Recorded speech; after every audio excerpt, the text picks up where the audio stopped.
This is the Kakapo, a flightless, nocturnal parrot that's found only in New Zealand. It's also the world's heaviest parrot, weighing 3 to 9 pounds and stretching 23 to 25 inches. Males are larger than females and have an owl-like face, short wings and strong legs, which makes it a rainforest. They climb trees to feed on the fruit, leaves and seeds of the rimu tree, and they're known to gather at night in June through September to boom, a deep, resonant call that can travel 3 miles.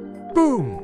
It's a lek breeder, so males compete for the attention of females who will trek up to 5 miles to mate with them. Females lay 1 to 4 eggs in ground nests and raise their chicks alone for 10 to 12 weeks.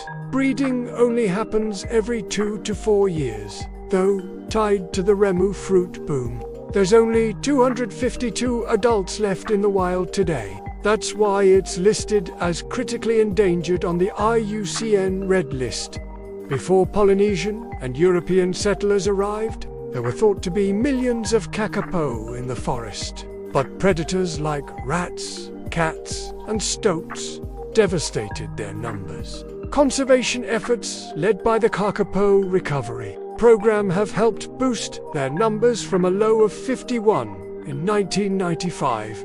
Today, they're living on predator-free islands, being hand-raised in captivity and monitored with AI cameras in the wild. They can live 60 to 90 years, the longest of any bird. And if you're lucky, you might see one freeze when startled, perfectly blending into the moss. The Kakapo is a true underdog story, and this chubby little bird went viral for shagging a zoologist on the head. A BBC documentary called Last Chance to See.